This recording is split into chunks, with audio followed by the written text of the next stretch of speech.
Sa gitna ng tungkulin Chapter 4, sa labas ng Maynila, may private villa si Cassandra. Isang Sabado, niyaya niya si Isa doon. Sa unang pagkakataon, wala silang ranggo. Wala ng CEO o sekretarya, sila lang.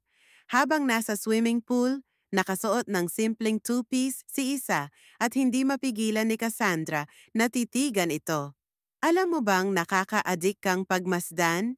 Bulong ni Cassandra habang papalapit. Huwag kang ganyan. Nangingiting sagot ni Isa. Ngunit huli na.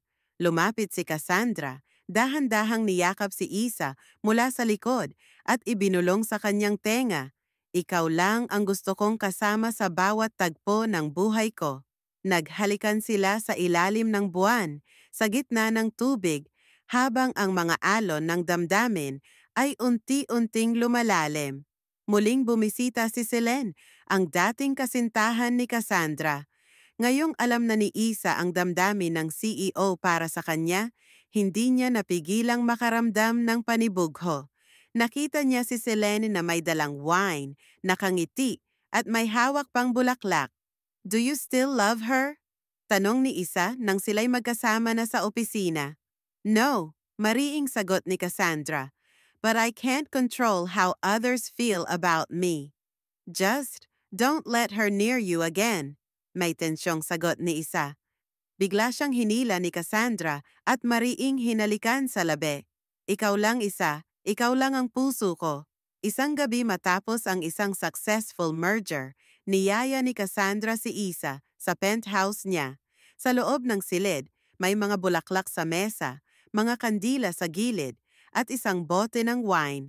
Habang tumutugtog ang mabagal na musika, sumayaw sila ng marahan. Dumikit ang katawan ni Cassandra kay Isa. Mainit, mapusok, puno ng pangungulila. Hindi ko alam kung paano pa kita patutunayan, pero Isa, mahal na mahal kita. Bulong ni Cassandra. Doon nagtapos ang gabi, hindi sa salita, kundi sa haplos at halik, sa init ng damdamin na matagal na nilang itinago. Isang tsismis ang kumalat. Ang CEO raw ay may espesyal na ugnayan sa kanyang sekretarya. May mga bulong-bulungan, may mga mata sa hallway. Maging ang board ay nagtanong na, "Is it true, Cassandra?" Tanong ng chairman. Kung totoo man, may problema ba? Sagot ng CEO. Walang batas na nagsasabing, hindi ako pwedeng magmahal. Pinagtanggol ni Cassandra si Isa sa harap ng lahat. Pagbalik sa opisina, mahigpit niya itong niyakap.